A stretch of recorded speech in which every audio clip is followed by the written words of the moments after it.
Hi everyone, and welcome to OCP Gaming. My name is Jeremy Nichols, and of course I'm your host. And today, we kick off our Zelda 2: The Adventure of Link casual Let's Play. We're going to play through it, not in one video, I will tell you that right now, because it does play like an RPG, so you do have to grind a little bit, and I'm going to try to make the grinding as minimal as possible to I want to level up, right? But I also don't want to sit here and just keep beating the same enemy over and over again. So Zelda 2, The Adventure of Link, is oftentimes it's either number 1 or number 2 on my all-time favorite Zeldas list. It switches back and forth between Zelda 2 and Link's Awakening, as it just depends. Depends on how I'm feeling, in all honesty. I love both of them very, very much. And A Link to the Past and The Legend of Zelda, the first one on the NES, round out my top 5. Like, those are my... Well, yeah. Well, no. That'd be top 4, wouldn't it? What would number 5 be? I guess number 5 might be... I guess Ocarina of Time. But, yeah.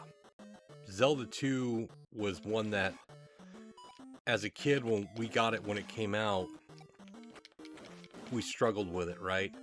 And I have the official Nintendo Player's Guide and how to, like, Player's Guide strategies that give you some information about the game and what to do, but don't really explain it enough to where you can actually make some headway in the game. And it's so radically different from the first game that it throws so many people off. Where's he at? There he is.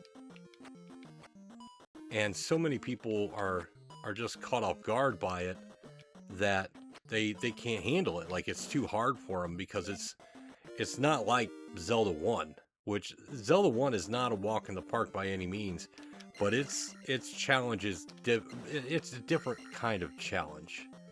It's a little more obtuse and a little more puzzle solving and item management, whereas this is more action, role play, level up your guy.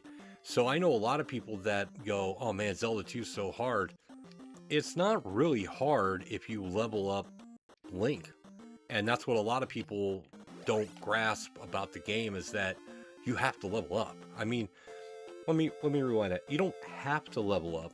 I've seen people beat the game with very low levels, but those are people that play a lot, and I don't want to say play professionally, but that's kind of what they do, you know?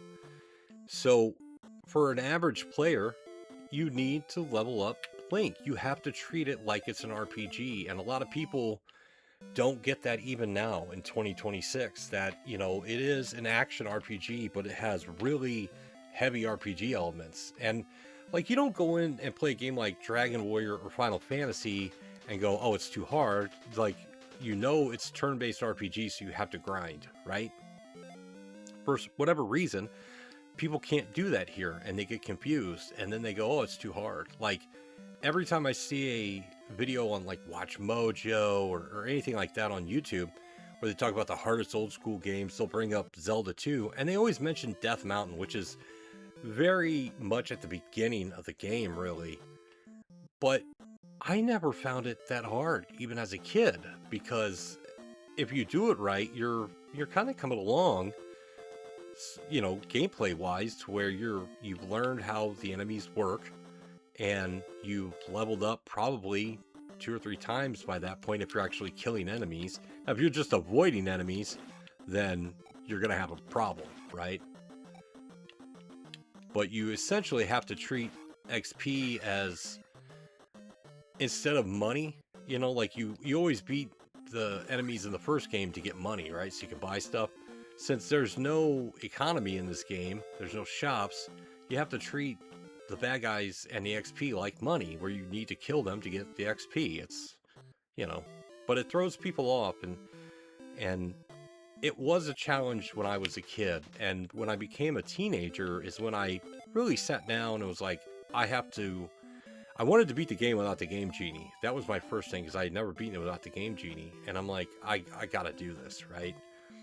And I played and played and looked into the leveling system, was like, okay, I think I get it. You gotta grind quite a bit, right? And once I learned that, then I started working on the strategies that I would come to use, because I was doing this in the 90s. You know, obviously YouTube wasn't around, so it's not like there was any videos I could watch that, hey, here's the best way to grind, here's the best place, you know. So I developed my own strategies, which for, what has it been, oh god, 30 some odd years now, have worked, and they still work. You know, I can still use them today. I'm going to use them in this video. I should mention, I am playing this on an NES Mini, and I am using the Wii Pro Controller. I forgot to mention that. I didn't want to play on the Switch, because the Switch Pro Controller I have, like, I like it for certain games, but not for, like, the regular Nintendo and Super Nintendo games. I like the D-pad on the Switch Pro Controller a lot better than the D-pad on the Wii Pro Controller. A lot better than the D-pad on the Switch Pro Controller. And I try not to use the analog sticks for these older games unless I'm having to, like, walk a great distance in the game. I'll use the analog stick, but if I'm having to jump around, platform, stuff like that, I prefer the D-pad. Because they weren't built for analog, you know, so they work. You could play it, but it's more challenging than it needs to be. Gotta watch the bubbles. Now, I'm gonna tell you right now, I'm going to die. Like, I can't beat this game without dying. I don't know very many people that can. But I will do my best to mitigate how many times I die.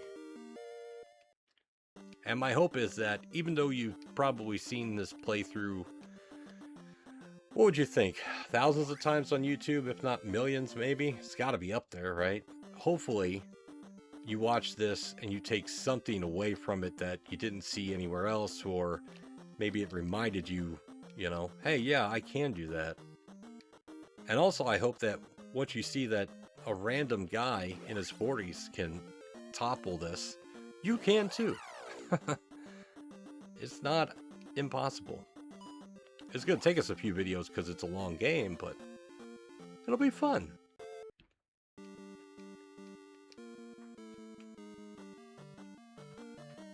I thought about playing this on I have the Famicom Mini as well, and it plays slightly different. It's got different music and different color schemes, but I was like, eh.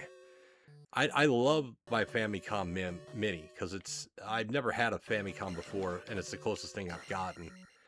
So it's very cool in that aspect. It's very interesting to play.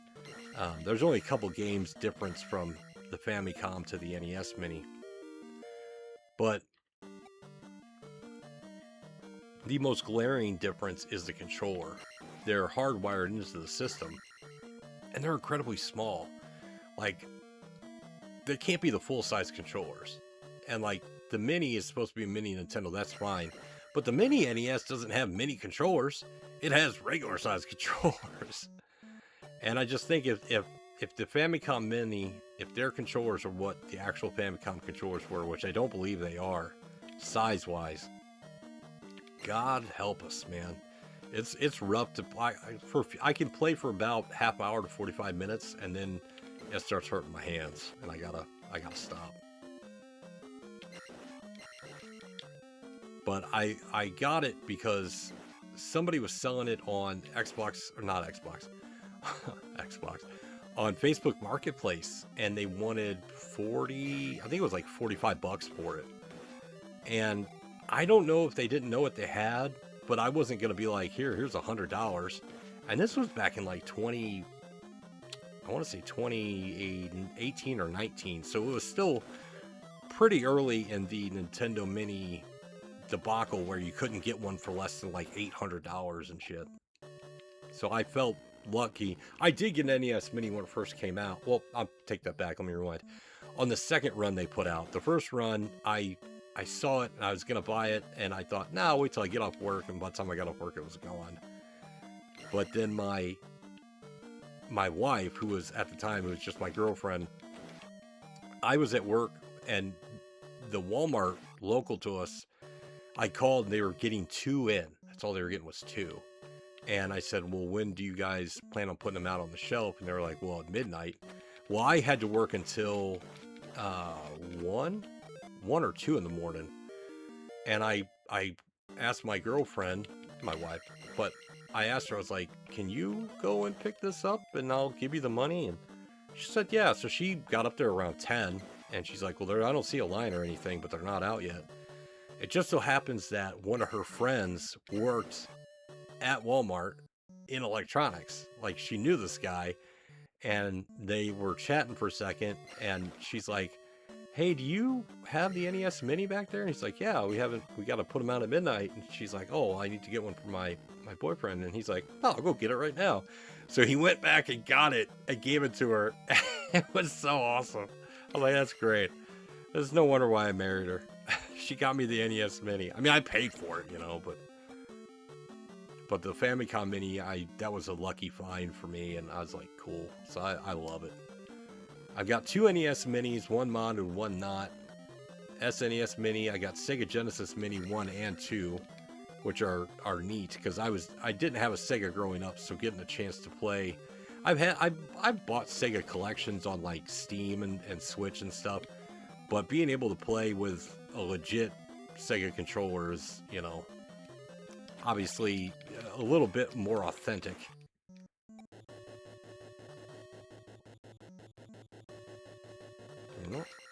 There we go. See, we're cruising right along. Life is at 3 already, Magic at 2. Attack should be the next to go up, I believe. I don't normally mess up the order on which I level up. Like, some people like to switch it up and like to focus on, say, attack more than anything else. I just let it decide for me, you know, whatever's supposed to go up next. Shoot. Whoa. And here's the trick with these iron knuckles. You gotta jump and slash on your way down. That way you don't have to fight through that shield. They're gonna block you, you know, you gotta go high and low. Jump slash, man. Jump slash. And I know that there have been people that said, well, you shouldn't, you know, that you're supposed to fight them, you know, stab high or low. It's like, you can fight them however the hell you want to fight them. What are you talking about? I guess it's the easy way to get through them. It works on the orange and the red. The blue ones, on the other hand, not so much. I have almost no health left. One hit from anything is going to take me out. And I've got a bunch of skulls up here.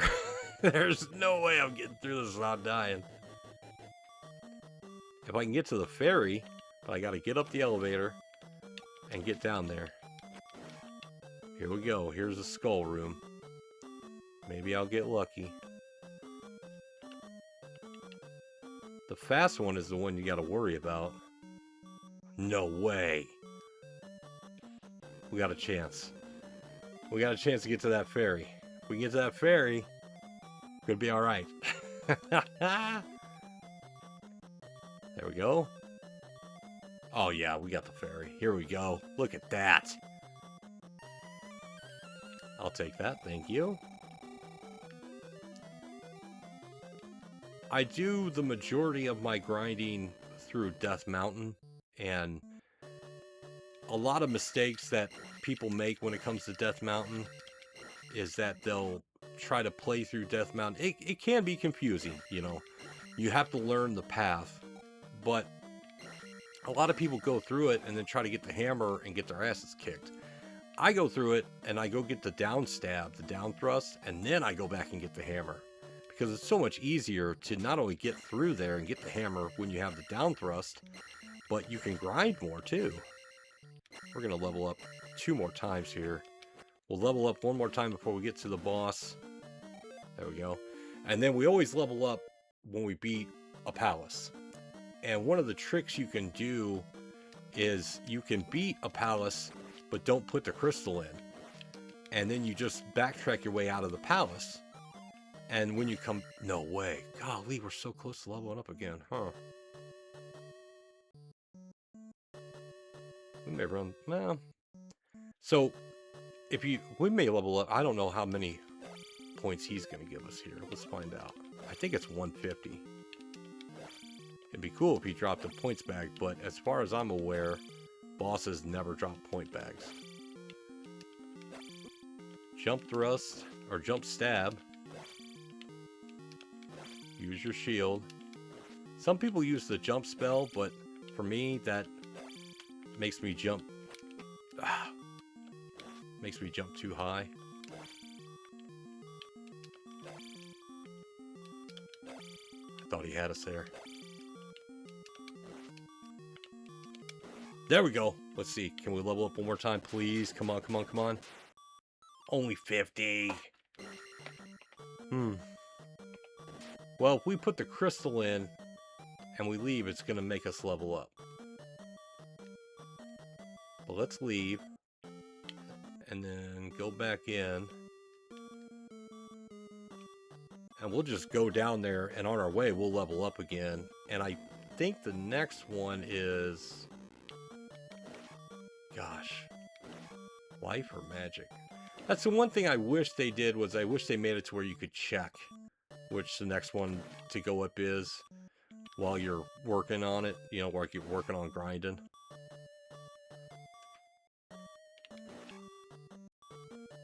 But if we can level up, which we will, we'll level up again before we leave the level. But anyway, what I was going to say earlier before I cut myself off was that if you don't throw that crystal in and leave, then you can go back through later on. Like, you go out, level up a bunch of times, and once you get to a higher level where it's like, oh man, it's going to take forever to level up now, you can throw the crystal in and you'll automatically level up. You just go back and backtrack through that level, you know? I don't think the fairy's here again, is it? Oh, it is. All right. Even better. Even better. Yeah, we're definitely going to level up 2 more times. And see, because we went through, it's not that much to backtrack now, because we, you know, we've got all the keys and whatnot.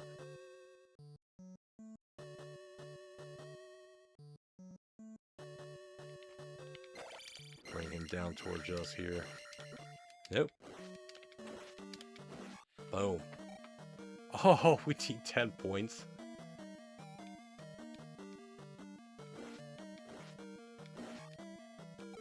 There we go. So we'll level up attack when we get done with this.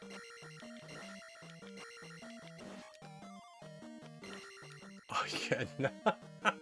Fuck you. I'm not backtracking through it again.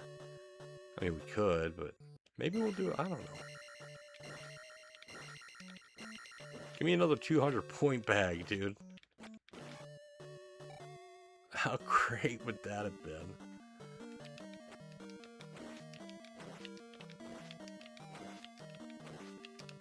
$200 point bag. Come on now. Ah, you bastard. That's fine. Boss is already beat. We don't have to worry about that. That's fine. We did way better than I thought we were going to do. And we didn't die either, you see? And I don't recall if I mentioned earlier, but I like to do the vast majority of my grinding in Death Mountain. So now it's like, you almost want to head straight to Dungeon 2, but I don't suggest people do that. And I've read on Reddit where people, you know, they're like, well, I went to Palace 2. I'm like, that's a mistake. Like, you're not ready. After you beat Dungeon 1, unless you know to grind, you're not ready, you know? Because it's just like Zelda 1. You guys, if you watch my playthrough, you saw me set up everything in before I got to Dungeon or Palace 1, Level 1, whatever you want to call it. You know, I went and I got bombs, shield, candle, extra hearts, second sword, the blue ring. You know, I set myself up, and then when I all that prep work, I blazed through 1, 2, 3, and 4, back to back. You know, I could just go to all of them without a problem. But it takes prep work, you know, you gotta put in that work to be able to just steamroll through. Those guys can be the biggest jerks.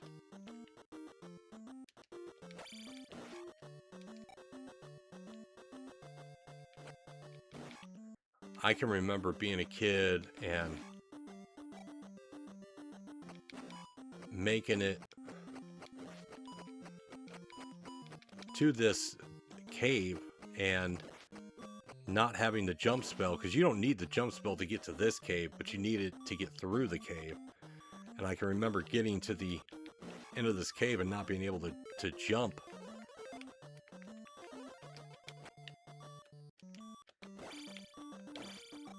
And, you know, like, oh great, I can't go any further. See, look at that. Our attack is at 3, so he was a lot easier to deal with. There's a fairy out here. We'll grab the fairy. Yeah. Oh, no. There we go. There are extra lives in the game. You find Link dolls. I never grab them until I'm going to the final palace at the end of the game. Then I'll go and I'll grab... There's 3 of them. So I'll grab all 3 on my way to the final palace. That way, I'm, you know, absolutely 100% prepared. Oh, I didn't think he was going to get me, but he got me. I think the part I hate the most is the swamp thing there. Like, that's just so, like, you have to slow me down.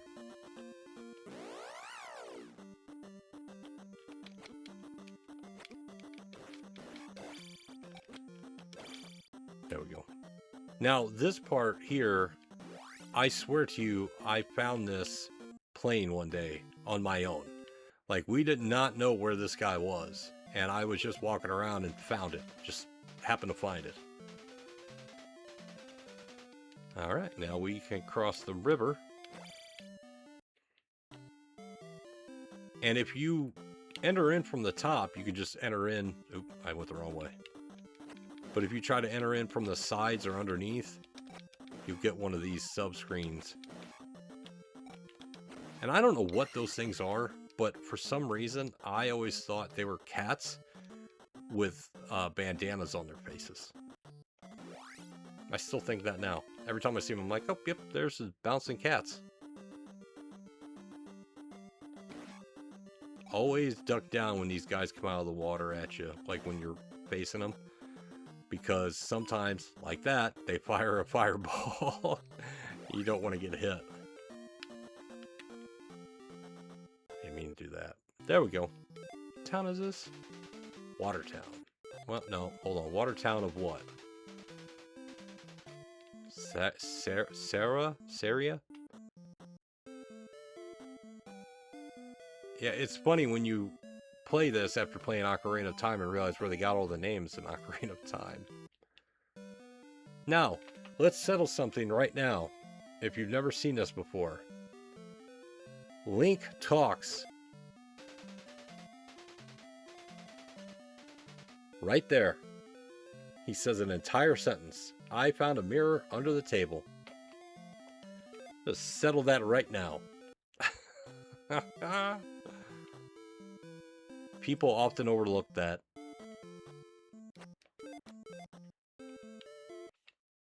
I do not know how we knew about that, the mirror under the table. There's a lot of these types of games from the NES era where I know what to do, but I couldn't tell you why I know what to do or how I know. Like, I can't recall if it was something that we figured out on our own, or me and my brother, one of us read it in a magazine or heard it from somebody. I don't know, but I just know. And it kind of bugs me. Like, there are certain things like the river, finding the guy that gives you the note. I remember how I found that, right? But I don't remember how we figured out the mirror thing. And it bugs me because I wish I knew. That way I, you know, it'd just be a nice little anecdote to be able to, oh, here's how we figured this out. But I'm almost willing to bet that the majority of it is we read it in a magazine or somebody told us. I do know Bagu. Thank you for helping me cross. As far as I'm aware, there's no way to cross that without giving him the note.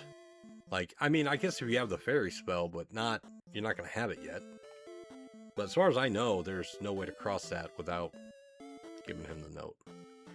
Here's Death Mountain. I'm going to show you the easiest route that's the most productive here. It's the route I figured out on my own and have used. I typically play through Zelda 2 to 3 times a year. I'll just get a bug to play it. And I'm like, yeah, that's what I felt this morning. I was like, you know what? We're going to play some Zelda 2 today. And since we're making videos, we're going to make videos.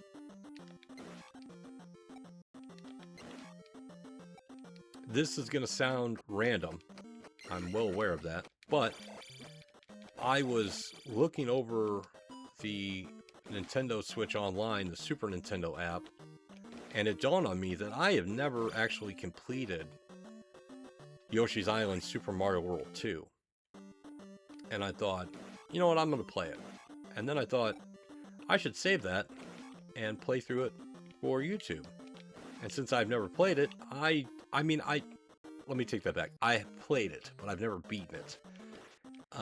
Since I've not really had a lot of experience with it, I think that'll be a lot of fun. These guys are easy. Down stab. That's it. In and down, in and down. Hold down, or you hold over and down and then stab. That's all you got to do. The red ones, those are the ones that are a pain in the ass because they throw the axes. Those are the ones that you need down thrust for. That's why I get it. I love the down thrust. I mean, it's like Scrooge McDuck's cane in DuckTales. You can just bounce on an enemy, but not on the ground. All right, you got me. All right. I don't need it.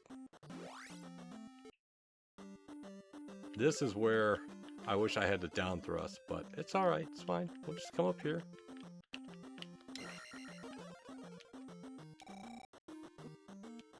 Because I'm not even going to try to fight that guy. I want to say, and I'm not 100% positive on this, but I want to say, if you have the reflect spell and you use it, you can reflect his, well, not necessarily reflect. See there, I died. Not necessarily reflect, but you can block the axes that he throws at you, but I'm not positive. I feel like I've heard that somewhere, but I've never actually tried it. See, these bears can be a real pain in the ass.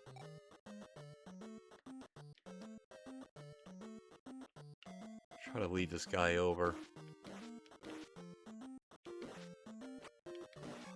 There we go. That way these bats don't... Oh, come on. The bats control you hard. Like, they control the shit out of you. Almost done, see? This isn't that hard. I'm not trying to make it look easy, I'm just casually playing, you know? And I died. But it's not some ball-busting challenge as long as you prepared.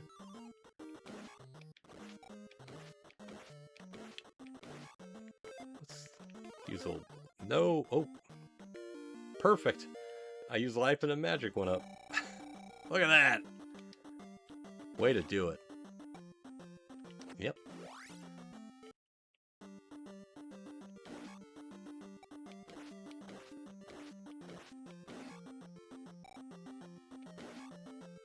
So we're at a 4, 4, and a 3. I guess we'll get our life up here. I knew there's always a red jar there, so we'll leave that and it'll stay there. Now, if you go to the left in that cave, that's where the hammer is, but we're not going to do that because we're not ready. I don't feel comfortable going there yet.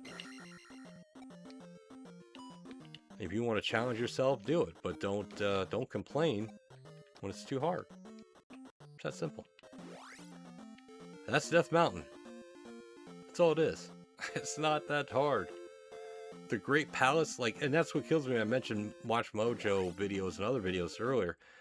Like, if people honestly think that that is too hard, like the difficulty ramps up too much there, they've never made it to the Great Palace. Because let me tell you, there are enemies in the Great Palace that appear nowhere else in the game, much like Dungeon 9 in the first Zelda. And they are a pain in the ass. Like, they're tough to deal with. On this one, you've got Bubbles, and then you got this guy that I'm just trying to get by. I'll kill him when I come back through, but I'm not even going to attempt to fight him now.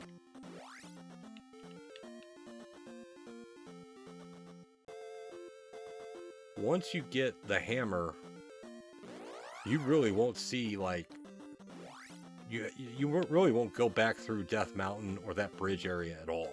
Like, it's the hammer cuts out all this walking and backtracking you've got to do.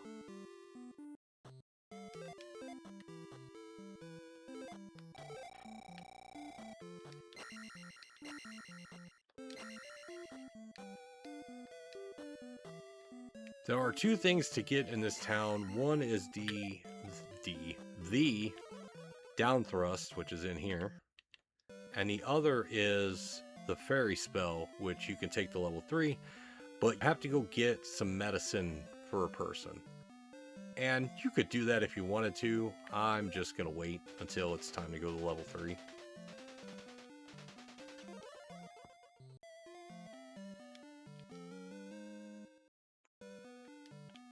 And boom, there we go.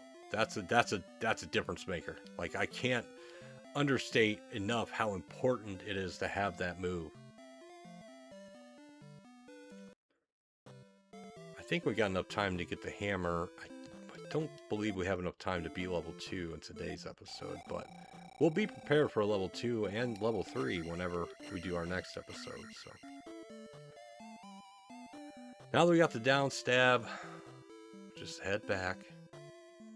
We can go get the hammer, grab a magic container while we're down there, grab a heart container on the way to Dungeon 2.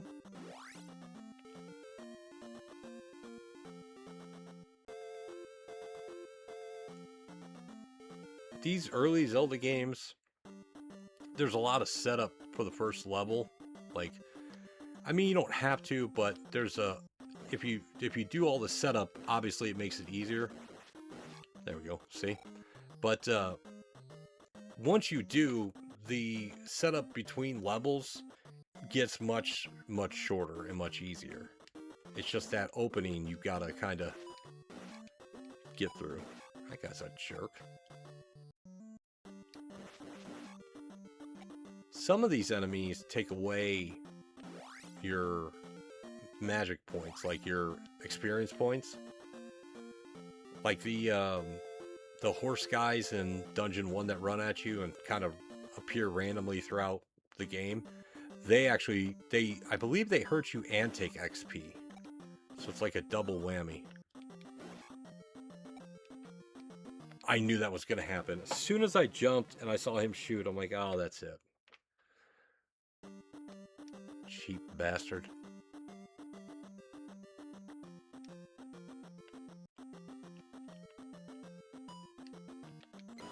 There we go. I knew it. As I jumped and I'm like, there's the rock. That's it. I will veer off into here because we changed screens a couple times. All these guys are back. So these guys, they may only be worth 70, but 70 points is a fair amount of XP. I'm not going to backtrack through the whole mountain. I'm just going to do these two, because that's an easy 140 points right there. Here's another 70, so that's an easy 200 and some odd points. I don't think there's another one up here, is there? No.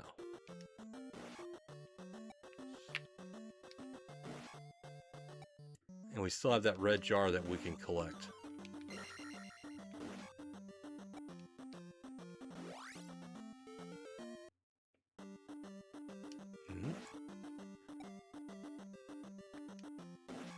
Yeah, it was always funny to me when I first played Dragon Warrior, and I saw the slimes in Dragon Warrior. I was like, oh, those look like the slimes from Zelda 2. Here we go. Run at this guy, take him back to the wall, just bounce. There we go. Level up life. Next is attack at 1,000. Which we're not going to be able to level up again in this cave.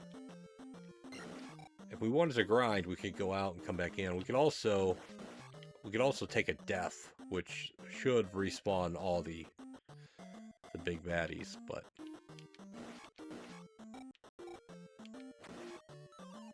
I don't really worry about my death count. Like in Zelda 1, I didn't want to die because I really don't like that where there's, you know, it says 0 or 1, you know, however many times you died while playing the game. But on Zelda 2, it's challenging enough that I just don't care. Like, yeah, that's fine. More power to anybody that can beat it without dying, though. Like, shit, you're a better man than I am.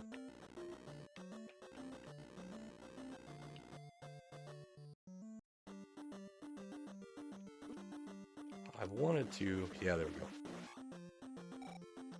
I'm gonna go this way because I think there's a experience bag down here. Come on, come on.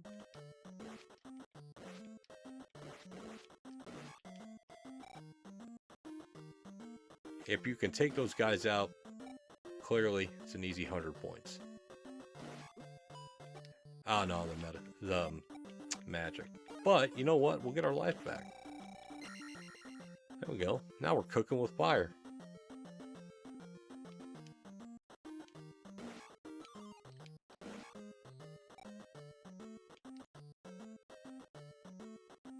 Hammer time. Pow.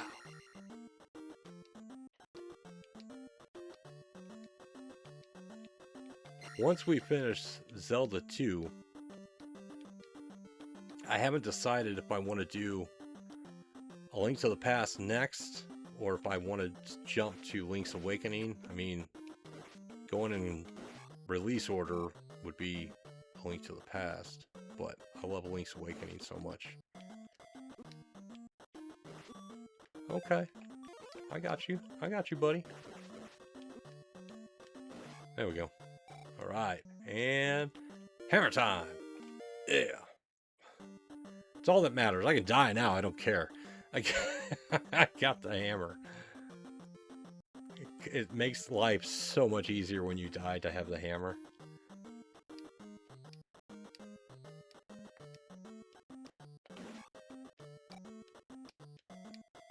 I'm trying to think if the hammer is. I think it is a necessity. You have to have it, I believe. Yeah, well, if you want to get all the magic containers and the magical key, you have to have it. Because you got to use it, as odd as it sounds, to chop down a tree to find a hidden town. I don't know why you can chop down a tree with a hammer, but you can. And clunk. Magic. And you know what? I think that's a good stopping point for us today. So we're ready to go to Dungeon 2. That's where we're headed next. I hope you enjoyed our initial playthrough here, our part 1 of Zelda 2: The Adventure of Link. Make sure you check out ocpgaming.podbean.com for our OCP Gaming podcast. We have shows every week. Also check out Dubby Energy. Link is in the description below. You can use the code OCPGAMING to save 10% off your next Dubby order. I use it every single day. I cannot wait for the new flavor I've got coming in. I've enjoyed my push and punch. It's like a fruit punch, and it's been really good. The Dragonade was very good as well. So I'm looking forward to the next flavor I've got coming in. But that's it. That's all I've got for you guys. And until next time, Farewell.